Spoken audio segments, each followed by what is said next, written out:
Hello बच्चों, तो आज का लेक्चर 2 है। तो लेक्चर 2 में हम लोग आज बेटा पढ़ेंगे रेजोनेंस। ठीक है, रेजोनेंस बहुत ही इम्पोर्टेंट टॉपिक है बेटा, एग्जाम में बहुत बार पूछा जाता है। ठीक है, तो इसे स्पेशली ध्यान रखेंगे। जब भी आप नोट्स बनाओगे तो उसमें आप अलग से लिख लोगे बेटा इम्पोर्टेंट, क्योंकि ये एग्जाम में बहुत बार पूछा गया है। ठीक है, तो रेजोनेंस एक्चुअल में होता क्या है? रेजोनेंस जब किसी कंपाउंड के बेटा दो या दो से अधिक स्ट्रक्चर्स पॉसिबल होती हैं। जब कोई कंपाउंड दो या दो से अधिक स्ट्रक्चर्स बना पा रहा है, ठीक है, और वो क्या रहता वो जो स्ट्रक्चर्स होती हैं वो एक दूसरे में क्या होती है बेटा, बदलती रहती हैं, एक दूसरे में चेंज होती रहती हैं। ठीक है, तो उनमें से कोई भी स्ट्रक्चर्स उस कंपाउंड की एक्चुअल प्रॉपर्टी को नहीं बताती, यानी कि सारी प्रॉपर्टी को नहीं बता पाती है। एक स्ट्रक्चर्स देखने से उस कंपाउंड की आप सारी प्रॉपर्टी को नहीं बता सकते हो, और ना ही उसकी एक्चुअल स्ट्रक्चर्स को वो बता पाती है। तो इस घटना को बेटा हम कहते हैं रेजोनेंस। ठीक है, देखो जैसे बेटा कार्बोनेट आयन है, ये तीन स्ट्रक्चर शो करता है, जैसे ये तीन पॉसिबल स्ट्रक्चर्स बनाता है। तो इनमें से कोई भी स्ट्रक्चर इस कार्बोनेट आयन की सभी प्रॉपर्टी को एक्सप्लेन नहीं कर पाती है, और ना ही इसकी एक्चुअल स्ट्रक्चर्स को ये दिखा पाती है। तो इस घटना को बेटा हम लोग कहते हैं रेजोनेंस। ठीक है, देख लेते हैं जरा डेफिनेशंस में क्या लिखा है। In such case where more than one structures can be written for a compound. जब किसी कंपाउंड को समझाने के लिए ना उसकी एक नहीं बल्कि कई अलग अलग स्ट्रक्चर्स बनानी पड़ती हैं। ठीक है, where more than one structures can be written of for a compound, एक कंपाउंड की जब एक से अधिक स्ट्रक्चर आप बनाओगे, but none of them is able to explain all the known property of the compound completely.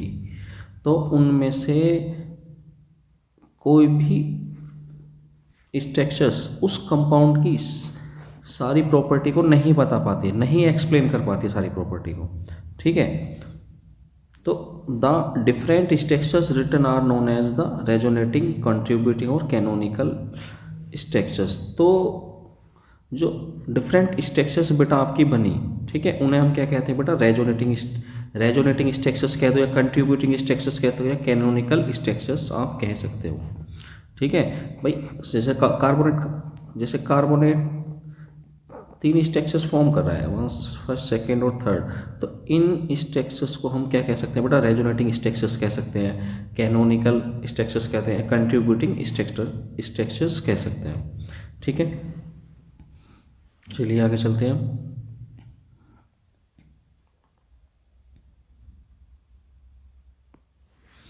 फिर कह रहा है वो actual structure is known as resonance hybrid. तो जो एक्चुअल स्ट्रक्चर्स बनते हैं उसे बेटा हम लोग क्या कहते हैं, रेजोनेंस हाइब्रिड कहते हैं।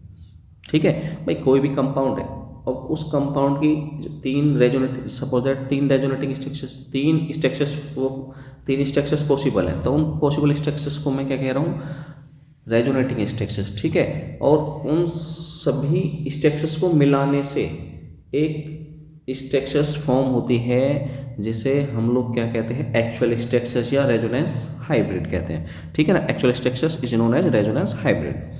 ठीक है, resonance gives extra stability to the molecule. तो क्या करता है रेजोनेंस, मॉलिक्यूल्स को एक्स्ट्रा स्टेबिलिटी प्रदान करता है। ठीक है, एक्स्ट्रा स्टेबिलिटी देता है। It is indicated by a double headed arrow, और इससे रेजोनेंस को किससे, डबल हेडेड एरो से क्या किया जा रहा है बेटा, डेनोट किया जा रहा है। ठीक है, बिटवीन द रेजोनेटिंग स्ट्रक्चर्स के बीच में। जैसे मैं आप लोगों को दिखा देता हूँ, कुछ एग्जाम्पल मैंने यहाँ पे लिखे हैं, तो आप लोग देख लोगे।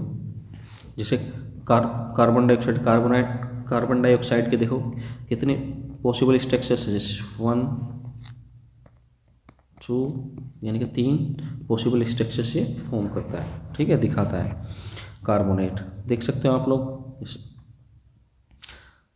कार्बन के आउटर सेल में कितने इलेक्ट्रॉन, 4 होते हैं, 2 की शेयरिंग इससे कर रहा है, 2 की कर रहा है, तो ऑक्टेट कंप्लीट कर लिया सभी ने। ठीक है, अब यहाँ पे देख लो, ये कुछ इस तरीके से यहाँ पे स्ट्रक्चर्स दिखा रहा है, तो इनके बीच में हम क्या लगाएंगे, डबल हेडेड एरो। ठीक है, जो रेजोनेंस को इंडिकेट कर रहा है। ठीक है, जो रेजोनेटिंग स्ट्रक्चर्स के बीच में ये जो एरो लग रहे हैं किसको शो कर रहा है, रेजोनेंस को। ठीक है। ऐसी SO2 में देख सकते हैं SO2 कितनी स्ट्रक्चर्स दिखा रहा है बेटा, तो 2 पॉसिबल स्ट्रक्चर्स दिखा रहा है SO2 की, सल्फर डाइऑक्साइड की। ठीक है, नाइट्रेट आयन के आप लोग देख सकते हो। ठीक है, एन डबल बॉन्ड हो तो कैसे होता है देखो, जैसे N है, नाइट्रोजन के आउटर सेल में 5 इलेक्ट्रॉन होते हैं, 5 और 2 7 और एक 8, ऑक्टेट कंप्लीट कर लिया। अब यहाँ पे देखेंगे ऑक्सीजन की आउटर सेल में कितने इलेक्ट्रॉन होते हैं बेटा, 6, एक ये रहा यहाँ पे, माइनस का बाय जब इसने ले रखा है किसी से, तो 6 और एक 7 और एक 8। अब यहाँ पे देखेंगे ऑक्सीजन की आउटर सेल में 6 इलेक्ट्रॉन, अब क्या बचे, इसके पास 2 इलेक्ट्रॉन बचे, तो 2 इसे क्या कर देगा, ट्रांसफर कर देगा, तो ऑक्सीजन, ये भी ऑक्सीजन अपना ऑक्टेट कंप्लीट कर लेगा। तो इस तरीके से देख सकते हो, डबल बॉन्ड पहले यहाँ शो कर रहा है, अब डबल बॉन्ड यहाँ दिखा दोगे, एक बार यहाँ दिखा दोगे। ठीक है, तो इस तरीके से आप लोग स्ट्रक्चर्स बना लोगे। जैसे कार्बोनेट आयन देख सकते हो आप, इस 3 रेजोनेटिंग स्ट्रक्चर्स शो कर रहा है। ठीक है, और ऐसे देख लोगे आप लोग बेंजीन की, बेंजीन। ठीक है, बेंजीन में मैं यहाँ जब रेजोनेंस हाइब्रिड बनाएंगे तो वहाँ आपको दिखाते हैं बेटा हम इस तरीके का साइन। ठीक है, तो ये जो स्ट्रक्चर्स बनी हैं, यानी कि जो बेंजीन होता है, बेंजीन C6H6। ठीक है, ये किसका फॉर्मूला है बेटा, बेंजीन का। ठीक है, बेंजीन 2 रेजोनेटिंग स्ट्रक्चर शो करता है, जैसे एक एरी और एक एरी। ठीक है, और जो ये यानी कि इन दोनों को हम क्या बोलते हैं, रेजोनेटिंग स्ट्रक्चर। ठीक है, और ये जो बन के आई ये वाली, इसे बोलते हैं हम रेजोनेंस हाइब्रिड। ठीक है, रेजोनेंस हाइब्रिड कह सकते हैं, इसे एक्चुअल स्ट्रक्चर्स भी हम लोग कह सकते हैं। ठीक है, एक्चुअल स्ट्रक्चर जो बनती है यही बनती है। तो यहाँ पे हम डॉट डॉट से इसे डेनोट करके दिखा देंगे। अगर डॉट डॉट से ना दिखाओ, दूसरी दिखाना चाहो तो आप लोग कुछ इस तरीके से भी आप इस स्ट्रक्चर्स को दिखा सकते हो, सर्किल बना दोगे। ठीक है बेटा, उसके बाद आता है बेटा कंडीशन ऑफ रेजोनेंस। ध्यान से देखेंगे जरा। ठीक है, कंडीशन ऑफ रेजोनेंस। तो कंडीशन ऑफ रेजोनेंस, तो पहली कंडीशन क्या है रेजोनेंस की, तो वो कह रहा है all the resonating structures should have the same atomic position. उसने ये कहा जितनी भी हमारी रेजोनेटिंग स्ट्रक्चर्स बनती हैं किसी कंपाउंड की, तो उसमें बेटा एटम की जो पोजीशन है वो सेम होनी चाहिए। They should differ only in the position of electron, और इलेक्ट्रॉनों की संख्या में क्या होना चाहिए बेटा, डिफरेंस होना चाहिए। क्या होना चाहिए, इलेक्ट्रॉनों की संख्या में डिफरेंस होना चाहिए। अब ये बात मैं आपको डायग्राम के थ्रू सिखाता हूँ बेटा, देखो ज़रा। जैसे ये देख लेते हैं, कार्बोनेट आयन देख लो आप लोग, कार्बोनेट आयन दिख रहा है आपको। अब इसमें क्या कहा उसने कि जो वो कह रहा है all the atom, all the resonant states should have the same atomic position. अब आप देखोगे ऑक्सीजन एटम, कार्बन एटम, अब आप ऑक्सीजन कार्बन, तो इसमें एटम की संख्या, एटम की जो पोजीशन है वो क्या है बेटा, सेम है, आप देख सकते हो। बट इनमें क्या दिख रहा है आपको, इलेक्ट्रॉनों की संख्या में डिफरेंस नजर आ रहा है। ठीक है, तो इस आपको पहली कंडीशन यही है कि जितनी भी रेजोनेटिंग स्ट्रक्चर्स होती हैं उनमें सेम एटॉमिक पोजीशन है, एटम क्या होना चाहिए, सेम पोजीशन पे होना चाहिए, बट इलेक्ट्रॉन जो होना चाहिए डिफरेंट पोजीशन पे होने चाहिए। ठीक है, तो पहली कंडीशन आपकी ये। सेकंड केस क्या है बेटा, all the resonating structures should have the same number of paired and unpaired electron. ये बहुत इंपॉर्टेंट बात है बेटा, तो थोड़ा सा डीपली देखेंगे। उसने कहा कि all the resonating structures should have the same number of paired and unpaired electron. जितनी भी हमारी रेजोनेटिंग स्ट्रक्चर्स बनती हैं तो उसमें बेटा पेयर्ड इलेक्ट्रॉन और अनपेयर्ड इलेक्ट्रॉन की जो संख्या आनी चाहिए वो आनी चाहिए बेटा सेम आनी चाहिए। वो किसी, ऐसा नहीं है कि जैसे कार्बोनेट आयन की 3 रेजोनेटिंग स्ट्रक्चर बनी, फर्स्ट, सेकंड और थर्ड, तो आप सोचो कि फर्स्ट में 4 पेयर्ड इलेक्ट्रॉन है और 4 ही अनपेयर्ड इलेक्ट्रॉन है। ठीक है, ऐसा नहीं है कि सेम होना चाहिए पेयर्ड और अनपेयर्ड।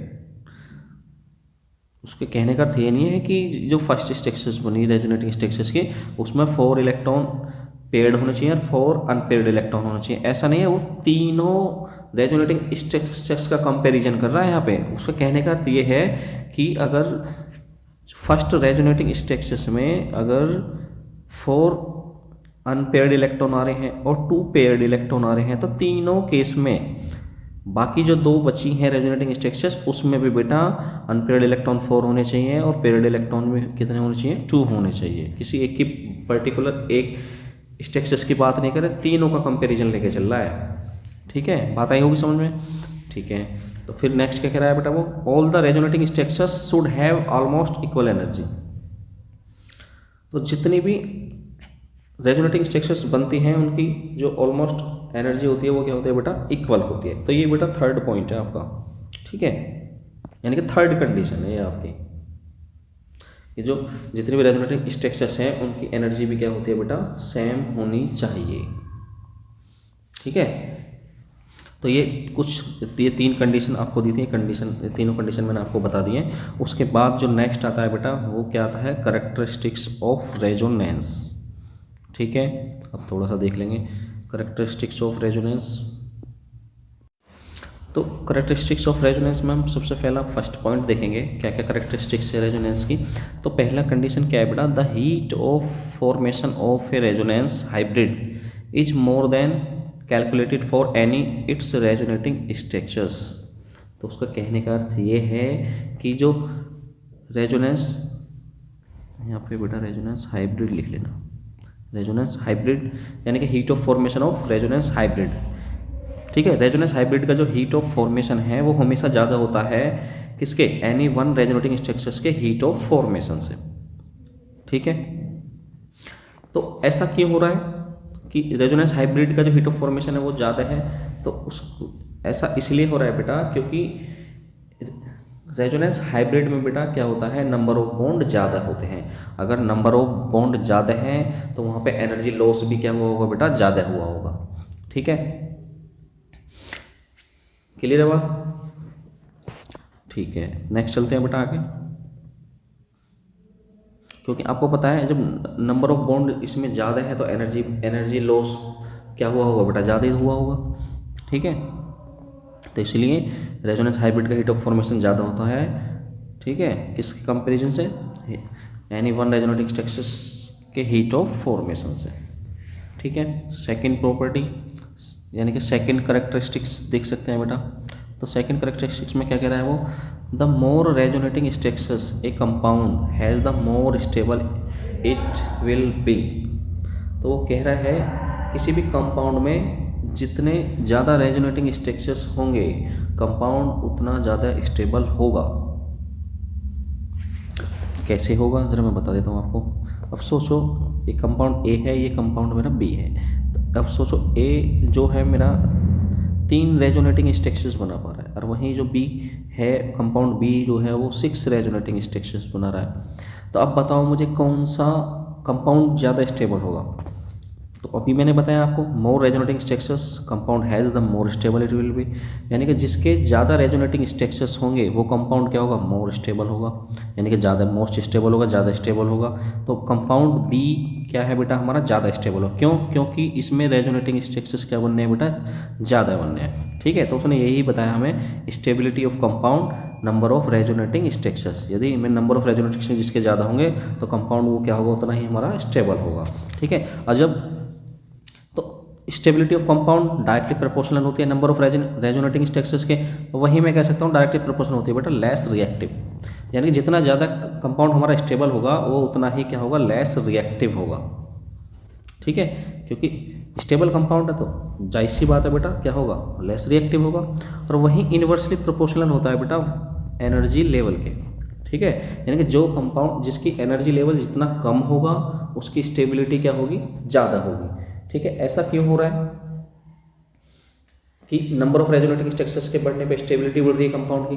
तो ऐसा इसलिए होता है क्योंकि एनर्जी कंजप्शन क्या होता है बेटा इसमें ज़्यादा होता है। ठीक है, तो जब एनर्जी कंजप्शन ज़्यादा होगा तो टोटल अमाउंट ऑफ एनर्जी का लेवल क्या हो रहा होगा बेटा, डाउन होगा। और जिसका एनर्जी लेवल डाउन होगा तो वो कंपाउंड क्या होगा, हमारा मोस्ट स्टेबल होगा। एक बार ध्यान से सुनो, नंबर ऑफ रेजोनेटिंग स्ट्रक्चर्स के बढ़ने से बेटा क्या हो रहा है, एनर्जी कंजप्शन ज़्यादा होता है। भाई जितनी ज़्यादा रेजोनेटिंग स्ट्रक्चर्स बढ़नी है हमारी, सपोज दैट किसी कंपाउंड की रेजोनेटिंग स्ट्रक्चर 6 बननी है, ठीक है, या 6 से ज़्यादा बननी है, तो सोचो एनर्जी कंजप्शन हुआ क्या हो रहा होगा बेटा, ज़्यादा एनर्जी कंजप्शन हो रहा होगा। जब ज़्यादा एनर्जी कंजप्शन होगा तो उसका जो टोटल अमाउंट ऑफ एनर्जी है वो क्या हो रहा होगा, कम हो रहा होगा, यानी कि उसका एनर्जी लेवल क्या हो रहा होगा, डाउन हो रहा होगा। और जितना एनर्जी लेवल डाउन होगा उतना कंपाउंड हमारा क्या होता है बेटा, स्टेबल होता है, ठीक है। तो जिसकी एनर्जी सबसे कम होगी वो कंपाउंड हमारा ज़्यादा स्टेबल होगा, ये बात आपको ध्यान रखनी है, ठीक है। जिसकी एनर्जी जितनी कम होगी वो कंपाउंड हमारा उतना ज़्यादा स्टेबल होगा, ठीक है। तो थर्ड कैरेक्टरिस्टिक्स देखते हैं बेटा, आई होप ये बात समझ में आई होगी आपको। तो थर्ड केस देख लेते हैं बेटा। थर्ड केस में क्या कह रहा है वो, the bond distance in A resonance hybrid is different from the bond distance in any resonating structure. तो इसका अर्थ ये है कि रेजोनेंस हाइब्रिड की जो बॉन्ड लेंथ होती है वो बेटा किसके, रेजोनेटिक स्ट्रक्चर्स के बॉन्ड लेंथ से क्या होती है, अलग होती है। Bond length in resonance hybrid है ना अनइक्वल, यानी कि इक्वल नहीं होती किसके, bond length in any resonating structure, यानी कि इनकी बॉन्ड लेंथ क्या होती है बेटा, अलग अलग होती है, ठीक है। अब क्वेश्चन ये उठता है कि किसकी बॉन्ड लेंथ छोटी होती है और किसकी बॉन्ड लेंथ बड़ी होती है। तो आप लोग ध्यान रखेंगे, रेजोनेंस हाइब्रिड जो होता है इसकी बॉन्ड लेंथ, जब रेजोनेंस हाइब्रिड बनता है तो उसमें जो बॉन्ड लेंथ बनती है ना बेटा, बॉन्ड लेंथ क्या होती है उसमें इक्वल हो जाती है। कैसी हो जाती है, इक्वल हो जाती है। तो जब इक्वल हो जाएगी तो बॉन्ड कैसे होंगे हमारे, सोचो बॉन्ड उसमें बनते हैं बेटा छोटे। कैसे बॉन्ड बनते हैं, छोटे, ठीक है। और वहीं जो एनी रेजोनेटिक स्ट्रक्चर्स की जो बॉन्ड लेंथ है वो कैसे दिख, यानी कि तीनों केसों में आप लोग देख रहे होंगे, जितनी जैसे कार्बोनेट आयन था, कार्बोनेट आयन में तीनों स्ट्रक्चर्स आपने देखे, तो तीनों में आप लोग क्या देख रहे हो, बॉन्ड लेंथ डिफरेंट देख रहे हो, नहीं देख रहे हो, तो देख लो एक बार दिखा देता हूँ आपको। जैसे ये कार्बोनेट आयन है, जरा पेन चेंज कर लेता हूँ। जैसे कार्बोनेट आयन है, कार्बोनेट आयन में क्या देख रहे हो, ओ डबल बॉन्ड ओ, तो जो डबल बॉन्ड लग रहा है यहाँ पे, इस डबल बॉन्ड की बॉन्ड लेंथ क्या होती है बेटा, छोटी होगी। किसके कंपैरिजन से, इसके, क्योंकि सिंगल बॉन्ड, जो सिंगल बॉन्ड ये लग रहा है इसका जो बॉन्ड लेंथ होती है क्या होती है, ज़्यादा होती है, और डबल बॉन्ड की उससे कम होती है। तो आप लोग देख रहे होगे तीनों रेजोनेटिंग स्ट्रक्चर्स में क्या देख रहे हो आप लोग, bond length any resonating structure में क्या मिल रही है आपको, अलग अलग दिख रही है, दिखाई दे रही है, डिफर दिखाई दे रही है ना, दे रही है। तो यही बात मैं आप लोगों को समझा रहा हूँ यहाँ पे, ठीक है, आई बात समझ में। तो इसमें जो रेजोनेटिक स्ट्रक्चर में जो बॉन्ड जो होंगे वो कैसे होंगे बेटा, वे बड़े होंगे, ठीक है। ओके बेटा, फोर्थ केस देखते हैं हम लोग। फोर्थ केस में क्या कह रहा है वो, the dipole moment of the resonance hybrid is different from the value calculated for any resonating structures. तो इसमें भी ये बताओ, रेजोनेंस हाइब्रिड का जो डाइपोल मोमेंट होता है, ठीक है, वो रेजोनेटिंग स्ट्रक्चर के डाइपोल मोमेंट से क्या होता है, डिफर होता है, ठीक है। यानी कि dipole moment of resonance hybrid, ठीक है, unequal dipole moment of resonating structures, यानी कि दोनों का डाइपोल मोमेंट क्या होता है बेटा, डिफरेंट होता है ना। कैसा होता है, डिफरेंट होता है। जैसे लेंथ, जैसे क्या था आपका, बॉन्ड लेंथ थी वो भी डिफरेंट आ रही थी, और डाइपोल मोमेंट भी क्या आ रहा है, डिफरेंट आ रहा है, ठीक है, दोनों केसों में। क्लियर है बात ये आती है कि रेजोनेंस हाइब्रिड का जो डाइपोल होता है किस में कम होता है और किस में ज़्यादा होता है। तो रेजोनेंस हाइब्रिड में बेटा क्या होता है, जो डाइपोल होता है बेटा वो कैसा होता है, कम होता है, ठीक है। और रेजोनेटिंग स्ट्रक्चर्स में जो डाइपोल होगा वो क्या होगा आपका, ज़्यादा होता है, ठीक है। तो कभी कभी कोई पूछ लेता है रेजोनेंस हाइब्रिड का डाइपोल ज़्यादा होता है या रेजोनेटिंग स्ट्रक्चर का डाइपोल ज़्यादा होता है, तो किसका ज़्यादा होगा, रेजोनेटिंग स्ट्रक्चर्स का ज़्यादा होगा, और रेजोनेंस हाइब्रिड का डाइपोल क्या होगा, कम होगा, ठीक है। उसके बाद आता है बेटा रेजोनेंस एनर्जी, ठीक है, इंपॉर्टेंट है, बहुत पूछा जाता है ये क्वेश्चन भी। तो resonance energy, this energy is the difference between the actual energy of the molecules and that of the most stable of the resonating structures. तो वो ये कह रहा है कि जो एक्चुअल एनर्जी है ना रेजोनेंस हाइब्रिड की, और जो रेजोनेटिंग स्ट्रक्चर्स, जो भी मोस्ट स्टेबल रेजोनेटिंग स्ट्रक्चर्स होगी उसके डिफरेंस को क्या कहते हैं बेटा, रेजोनेंस एनर्जी कहते हैं। अगर ये डेफिनेशंस या तो एग्जाम के अंदर इसे लिखते हो या एक डेफिनेशन मैं आपको ऊपर ही दिखा देता हूँ जो मैंने वहाँ आपको नहीं बताई, ये वाली, वो मैं भी यहाँ आपको एक्सप्लेन कर रहा हूँ। तो वो कह रहा है हीट ऑफ, यानी कि heat of formation of resonance hybrid, ठीक है। तो ये कहना है this difference the heat of formation of resonance hybrid is more than calculated for any its resonating structures, this difference of energy is known as resonance energy. ये मैं शायद miss कर गया, ठीक है, बट अब मैं आपको एक्सप्लेन कर रहा हूँ। तो दिस डिफरेंस, इस डिफरेंस को हम क्या कह सकते हैं, इसे भी तो रेजोनेंस एनर्जी ही कहेंगे बेटा। तो आप लोग लिख सकते हो the difference heat of formation of resonance hybrid and heat of formation of any one resonating structures is known as resonance energy. तो इस डिफरेंस को भी हम लोग क्या कहते हैं बेटा, रेजोनेंस एनर्जी कहते हैं, ठीक है। तो ये वाली डेफिनेशन चाहो तो आप एग्जाम के अंदर इसे भी लिख सकते हो, या मैंने नीचे लिख दी है, आप इसे भी लिख सकते हो ये वाली, ठीक है, जो आपको सूटेबल लगे, जिसे आप इजीली याद कर पाओ बेटा, आप वो डेफिनेशंस एग्जाम के अंदर लिख सकते हो, ठीक है। तो कह रहा है ग्रेटर द रेजोनेंस एनर्जी, जिसकी रेजोनेंस एनर्जी ज़्यादा होगी तो greater will be the stability of the molecule, तो मॉलिक्यूल की स्टेबिलिटी ज़्यादा होगी, यानी कि जिसकी ज़्यादा एनर्जी होगी तो मॉलिक्यूल वो ज़्यादा स्टेबल होगा, ठीक है। ये बात उसने बता दी यहाँ पे। तो एक्चुअल में क्या था, रेजोनेंस एनर्जी जो होगी वो एक्चुअल एनर्जी में से energy of most stable resonating structures घटा दो तो आपकी रेजोनेंस एनर्जी निकल के आ जाती है, ठीक है। क्लियर है बेटा, ठीक है। जैसे एग्जांपल की अगर बात करूं, E1, E2 and E3 are the energy of the 3 resonating structure of CO2। Carbon dioxide के 3 रेजोनेटिंग स्ट्रक्चर्स बनी और जिनकी एनर्जी क्या है बेटा, E1, E2 एंड E3 है, ठीक है। फिर उसने कहा energy of most stable structures, यानी कि उस रेजोनेंट स्ट्रक्चर्स में जो मोस्ट स्टेबल स्ट्रक्चर्स बनी उसकी जो एनर्जी है वो क्या है बेटा, E1 है, ठीक है। तो एक्चुअल एनर्जी, जो एक्चुअल एनर्जी क्या होती है, एक्चुअल एनर्जी ऑफ CO2, तो एक्चुअल एनर्जी एक्चुअली क्या होती है, जो एक्सपेरिमेंट द्वारा ना, प्रयोग द्वारा निकाली जाती है, तो उसे हम बोलते हैं एक्चुअल एनर्जी, है ना।